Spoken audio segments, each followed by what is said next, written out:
The dingo, an icon. Can you imagine Australia without them? Our only top order predator and a true survivor in a very tough land. But they've always been treated as the enemy. Many farmers think that their only option is to destroy the dingo. But could dingoes be a friend to the farmer? A healthy ecosystem needs a top order predator. Not only do we need them to balance our environment, but they can actually be used to benefit farming. They influence everything, right down to the plants.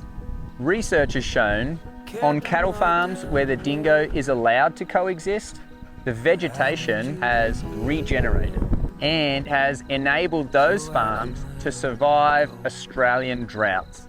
Dingo's primary diet are roos, small mammals and ferals, not cattle. Sheep farmers are using livestock guardians like maremma. Maremma mark their territory. And in the canine world, you don't cross over into the neighbouring territory unless you're looking for a challenge. Dingoes aren't looking for a challenge. They would rather move on and find an easier meal. The key to coexistence is a stable dingo pack. The pack structure is very important for their education and stability of their behaviour. When dingoes are baited, the pack structure breaks down. Attacks on livestock increase when the experienced adults are killed off and the younger juveniles are left to run amok. Just like us humans, we need our elders to pass down knowledge so we can learn manners, rules and laws. And dingoes are exactly the same. Cattle stations that let the dingo coexist allow the dingoes to maintain that stable pack structure.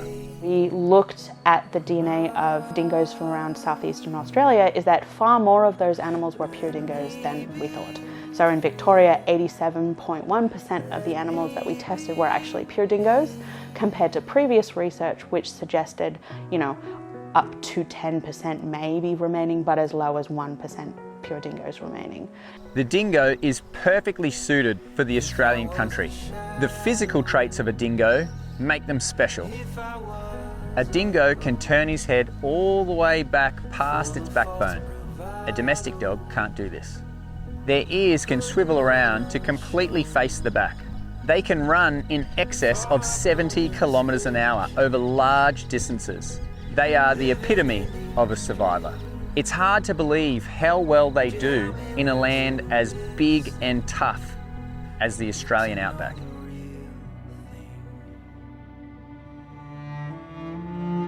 The cheapest way to kill a dingo is with poison. 1080 baits is meat laced with poison.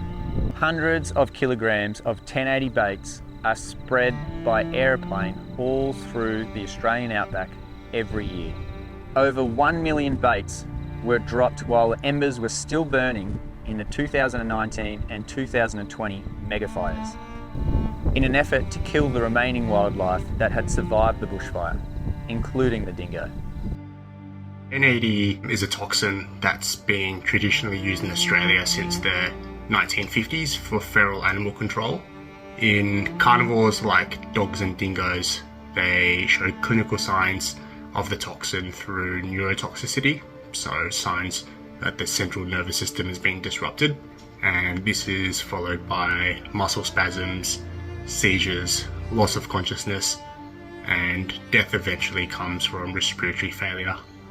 It's widely considered in the veterinary world to be quite an inhumane way for an animal to die. As a vet, we do get presented with domestic pets, particularly companion dogs that have inadvertently ingested 1080. There's no antidote for the poison, and sadly, by the time most animals arrive to the vet, their prognosis for survival is very, very poor. Australia is one of the very few countries that still uses 1080, and we do need to prioritise the search for more humane alternatives. This is Sassy Rose. She's just one of our orphan dingo pups that we've rescued over the years. These are the casualties of the war against dingoes. Sassy weighed 1.1 kilos, cold and close to death when she was handed to me. Her entire family group were wiped out by 1088. These defenceless pups are left without their parents to perish. They can't hunt for themselves and they can't defend themselves. It was 24 hours care around the clock for 7 days with Sassy for her to survive. She had the will and the fight of a lion to live. Sassy was found on sacred Banjima country in the Pilbara and proudly named by the Banjima people, Sassy for her will to live and Rose after the desert rose. Sassy's DNA results, 100% pure dingo. Let's end this war on our dingo. Help us protect the dingo before it's too late. Sign the petition to end the lethal control of dingoes and the use of 1080 poison. Can you imagine Australia without them?